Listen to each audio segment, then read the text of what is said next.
All right, so hello everybody. My name is Havlíček, and I will talk about classical and quantum algorithms for characters of the symmetric group. This is a joint work with Sergey Bravyi, David Gossat, and Louis Shatsky. You can see our affiliations there. And so let me give you a brief overview of the results that I want to talk about. Broadly, this work is at the interface of quantum computing, condensed matter, and representation theory. The first result that I will mention, new algorithm for computing the irreducible characters of the symmetric group using tensor network instructions. The second result that I will talk about is a quantum algorithm that allows you to sample rows, actually probability distributions that are defined by rows and columns of the character table of the symmetric group. The third result that we have is a new reduction from computing probabilities to sampling with small error for distributions that we like to call granular. And if there is time, I will briefly sketch like how we proved analogous results for something called the Kafka numbers. So the motivation for this work is pretty much as follows. So we wrote a paper about Kronecker coefficients and their complexity and like how it relates to quantum computing. And within that work, like we were left with a couple of loose ends. So we had a few open questions, and tying up those loose ends was pretty much the key driving motivation behind this paper. So originally, we found a way of sampling distributions that are defined by the rows of the character table of the symmetric group. Sorry. Oh, yeah, thank you. Yes, no, I don't know, maybe. Sorry. All right, so originally we found a quantum algorithm that samples rows of the character table. And we wanted to show that, sampling these distributions is hard. We didn't quite manage, and I'll explain you where we got stuck by the end of the talk. But eventually, this also motivated us to look into classical algorithms, and it sort of tied up really nicely, and that's why we ended up working on tensor network contractions and derived a new way of computing characters of the symmetric group by contracting tensor networks. And the results that I'll present seem to be useful both on the classical side. So we have some benchmarks where we compare to GAP and stage, and the implementations of algorithms for computing characters of the symmetric group. And we also introduced some new tools for quantum algorithms. All right, so this talk is going to be a lot about representation theory, so I'll have to walk you through it to sort of warm you up. So I will be talking about finite group sort. So finite group, is a set, finite set that with an associative multiplication that takes two elements of the set into a third element of the set. There's an identity in the set, right? And for every element of the group, there is an inverse. Then a unitary representation is a homomorphic map from the group to the set of unitary matrices. Now, what a homomorphic map is this. If you take a group element and you map it to the representation matrix, and you take another group element and you map that to the representation matrix, and you multiply these representation matrices, you're going to get the same answer as if you take, the one group element, you multiply that with the other group element, and then you send it to the representation matrices. This is very useful for systematic study of symmetries, as you saw in the previous talks as well, and pretty much the backbone of quantum theory. You can have a look at Wigner, Weil. Okay, now I need to talk about is the concept of a sub-representation. So if I represent my group with matrices, those matrices are going to be acting on some linear vector space I can call V. And then I can have another representation called S that's going to be acting on a linear vector space called W.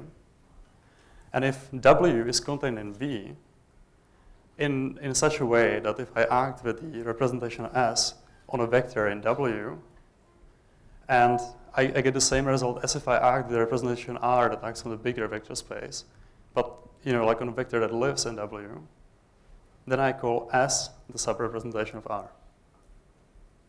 Another way of thinking about it, and actually let me just move to the irreducible representations directly. So an irreducible representation is a representation that contains no non-trivial subrepresentation.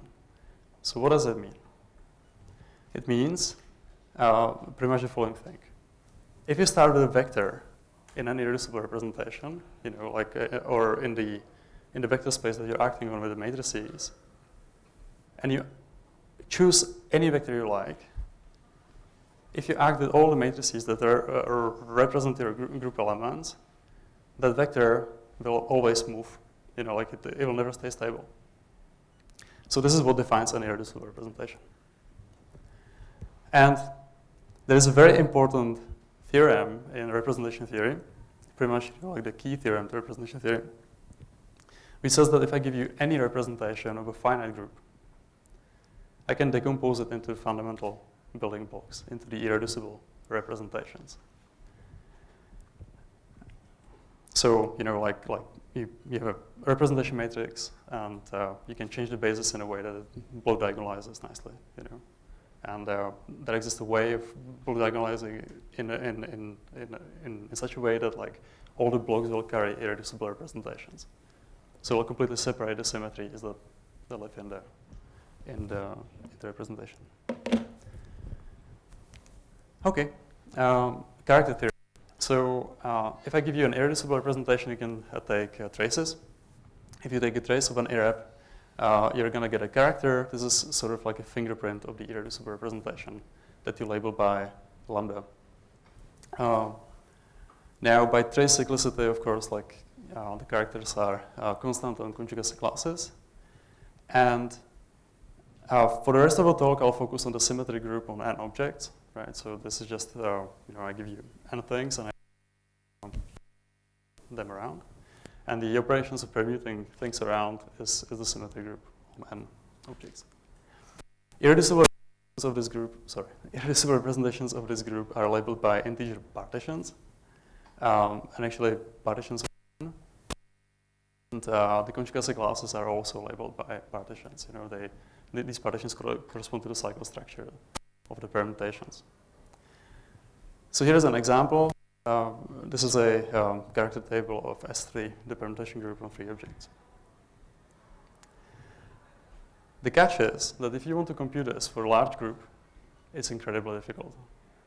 The computation of characters is known to be,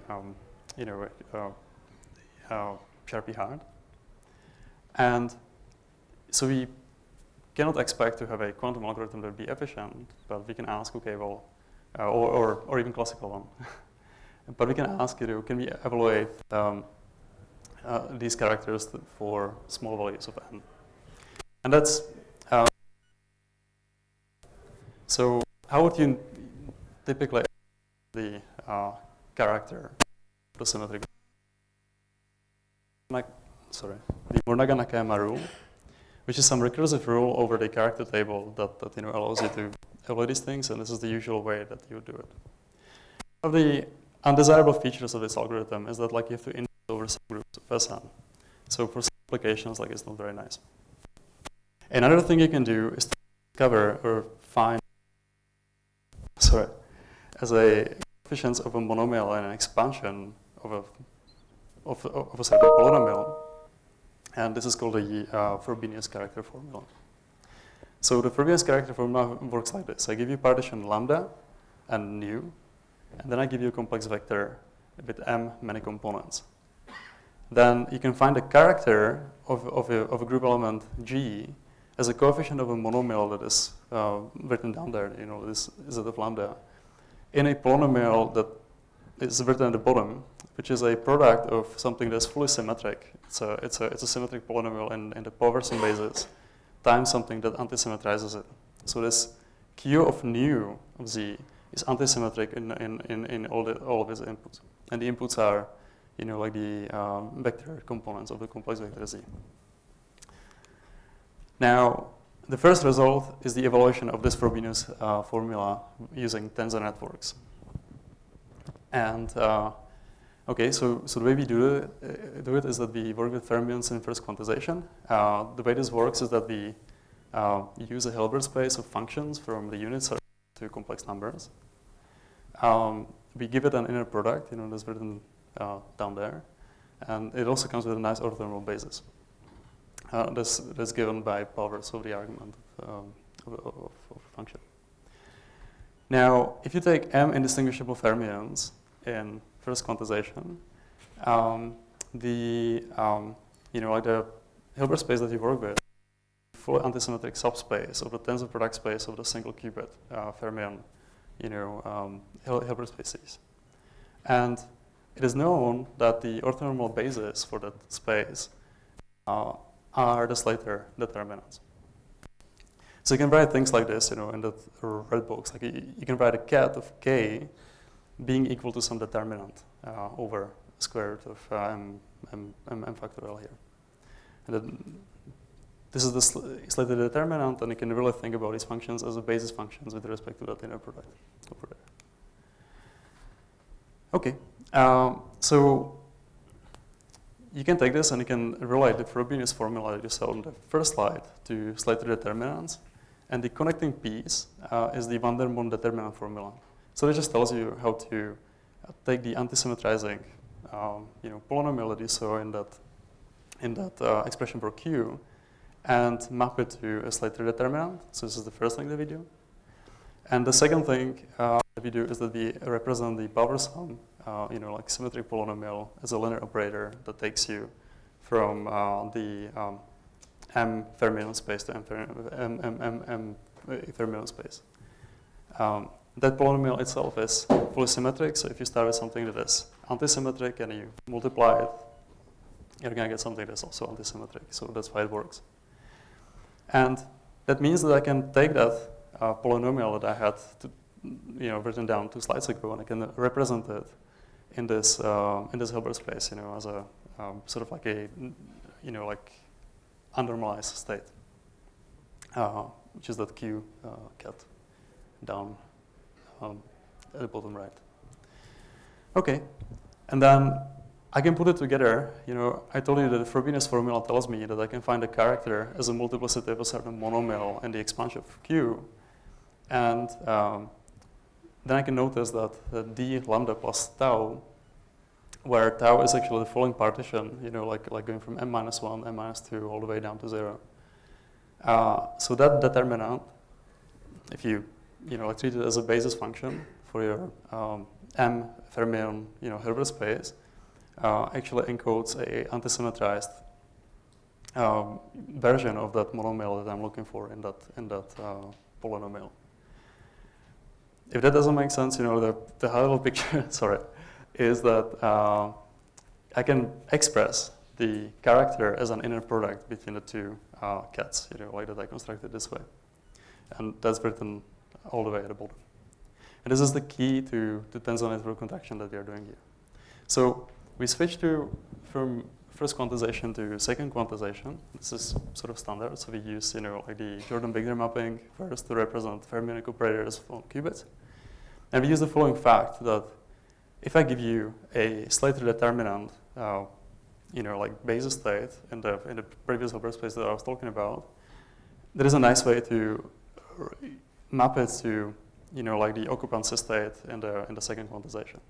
At this point, like I'm working with infinitely long spin chains, so like I know where my 0 index site is, and but like the spins run from minus infinity to like plus infinity in the index, and but it just tells me that if I take like the basis state represented by the Slater determinant, say 5, 3, and 2, I'm going to switch on the occupancies at the indices 2, 3, and 5 in the new space that I'm acting on with these operators here. And so what this allows me to do is that I can do actually a similar thing for the like power sum over exponents of the vector. I can map it to a second quantization, and what this allows me to do is that I can represent the previous inner product, like as a nice, like inner product between, basically product of operators that we like to call current operators. So that is at the bottom, and that's actually the thing that enables me to do the tensor network contraction. The last fact I need to know before doing that is that I can truncate my infinitely long spin chains to finite size. But after I do this, everything becomes quite nice. So I can, start with a canonical, representative, sort of like a vacuum state, which is like all ones on the first n bits, and then zeros on the following n bits. And I can start applying these new J operators, like into the vacuum state. And this will prepare a representative of a state that I can then, effectively contract with with a state x lambda plus tau on the left-hand side. And this way I can evaluate a character. So this is an evolution of a character, but it's like heavily inspired by, like some ideas from condensed matter and quantum analysis. I want to mention that this connection was recently discovered by Marcus Riquinho and Anupam Prakash, and they're going to be giving a talk on Friday about this. So definitely go there. Like they have a slightly different perspective on this, and this proof that I just sketched is actually a simplified version of what they're proving in their paper. Okay, so let me tell you about the tensor network contractions. So how do you compute this in a product?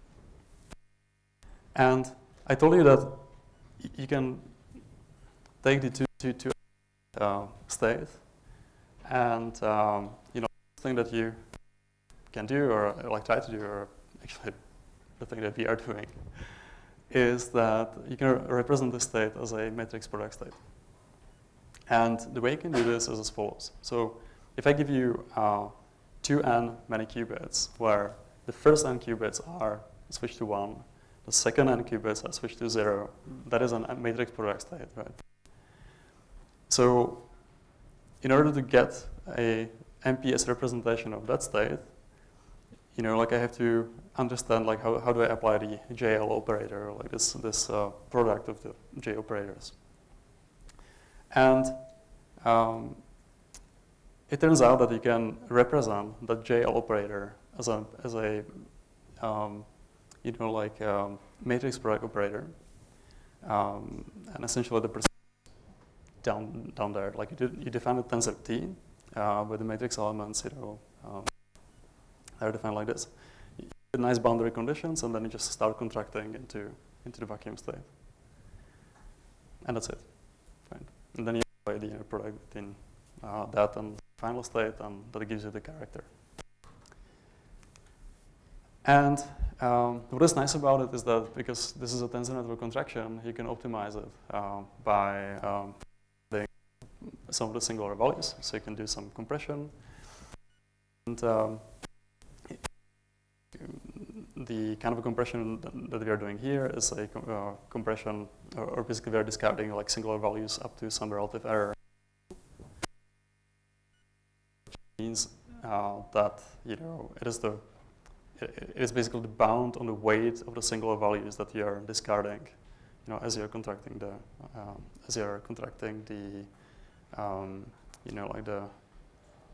network. Actually, the relative weight, like this, is written in the red box down there. And we do have some, bounds on the bond dimension of this. Of course, like everything explodes because this is a this is a Sharpie hyper one. But what is really interesting is that like the name of this is 1 squared d cubed, where d is the bond dimension of the states that appear during your contraction. But what is quite nice is that it works pretty well in practice. So we implemented this using MP-NUM and QIMP, which are two tensor network libraries, and we compared to the implementations that we found in Sage and GAP, which is a program for like doing some computations with group theory. And what is quite nice is that quite a few instances are like quite nicely parameterized set of inputs on which the algorithm is a bit faster even than the very well optimized implementations of this algorithm in Sage and GAP. So this is the first result. Now let me switch gears a bit and let me talk about quantum algorithms. So we also give quantum circuits of size that are polynomial and prepare a quantum encoding of the MPS state that you saw on the previous slide. Now this time it's going to be normalized, right? So it's going to be slightly less exciting than like I won't be able to compute characters by doing this, but it is still very interesting. So all of this relies on the fact that we can implement the Fourier transform over the symmetric group efficiently. The first thing that we managed to do is that we can prepare like nice states that are sort of like a superposition over over all the possible rows for a fixed conjugacy class. And that allows us to do something called a row sampling. So row sampling task is that you take the character table of the symmetry group, like you saw on, say, the third slide of my presentation, and you can measure in the computational basis or like in the basis of the group elements. And this way you can sample probability distributions that are weighted by character squared. And actually the distribution is over, like labels of the irreducible representations for the fixed column. Now, similarly, you can also fix a row of the character table and a sample distribution that is character squared, like of all the characters that appear in the row. It's not at all obvious like how easy or hard is this to do. Is it to sample these distributions classically? And it was actually the key motivation for this work, and we put it like under some scrutiny. So the first thing that we noticed is that these distributions sometimes obey like a really nice property called granularity. So granularity is the following property where a distribution can be written as like some integer over the size of the domain that you're sampling over. So, like a distribution over, say, 2 to the n outcomes would be granular if every, like probability if every outcome would have a probability that is an integer over 2 to the n, right? An example of that is the column sampling, which is granular with, with gamma equal 1. So gamma here is some proportional factor that you also like add into the definition.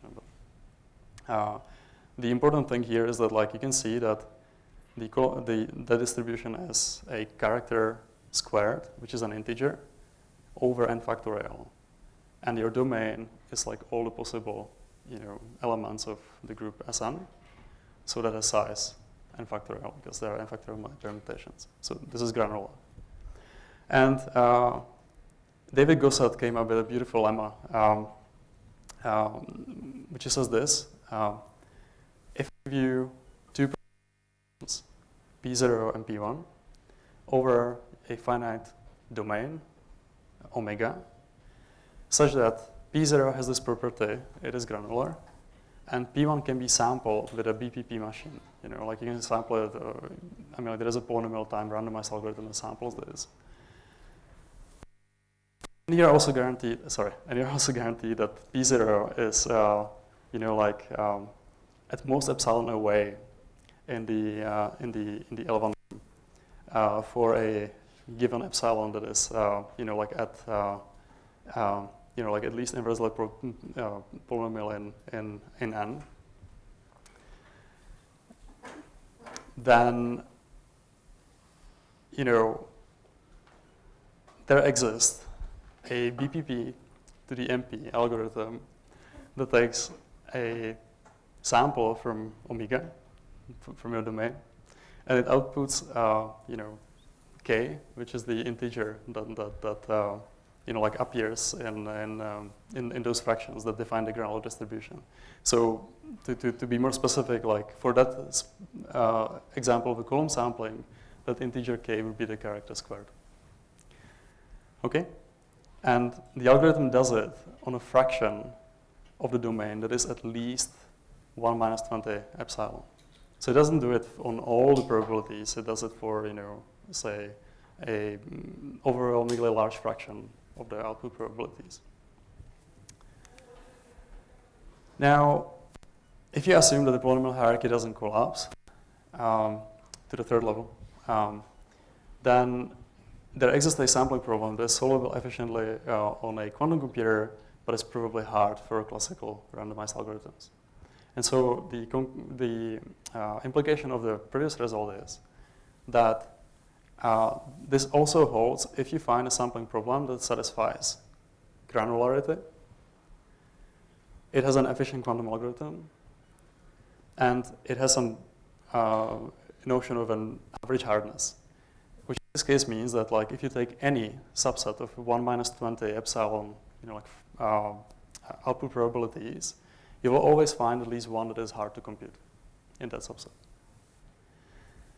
Now, our distribution almost satisfies, these three, points. So we know that it satisfies 1 and 2, but it's unclear if it satisfies 3. So this is an open problem, and with that, I'll conclude. So, thanks so much. So we can take questions.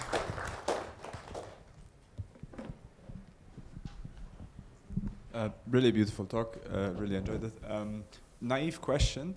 Once you got the answer encoded in this fermionic Hilbert space with the determinants, aren't you just happy with that? Determinants are very efficient to calculate. Why go to the qubit Hilbert space? Isn't that kind of more complicated?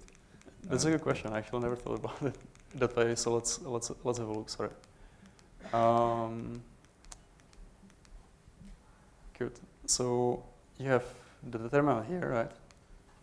And then yes. Okay.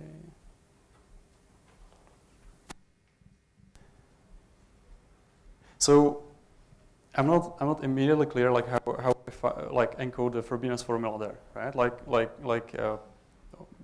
maybe you can see it actually, I don't know. But if you take the state Q, right, you're contracting that with some determinant, right? And the Q state is going to be some linear linear combination over determinant functions as well.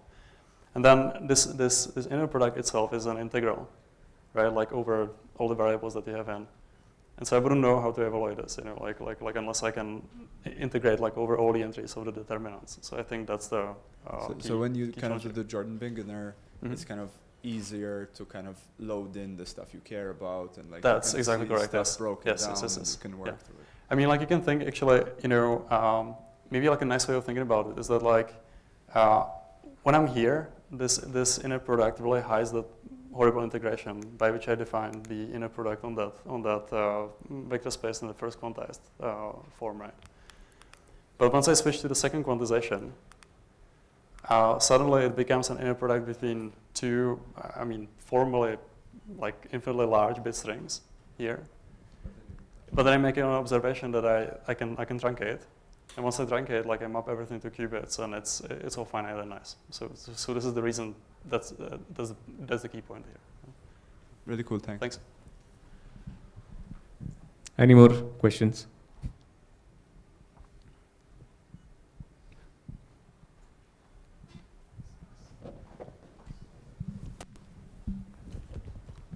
Yeah, so thank you very much. Very nice talk. So is there some Hamiltonian that comes up in this spin chain as well? I guess this has some kind of current, right? So I'm just wondering if there's some kind of spin chain. Yes, 100%. So if you go to Marcus's talk on Friday, He's going to be talking about that because this is how this actually started. You know, they have a paper about like the connections between some multiplicity coefficients in representation theory and supersymmetric Hamiltonians, and they do some heavy lifting that is actually based on on a theory of like quantized symmetric functions, which one of the kind of main motivations for doing this thing and basically going from like the first quantized like fermionic wave functions all the way down to second quantization is that this allowed us to sort of sidestep the analysis that they did, you know, like with the quantized symmetric functions. But and it was quite a bit of a simplification. But if you go to Marcus's talk, like he'll talk more about, you know, how it relates to some interesting Hamiltonians on infinitely large spin chains.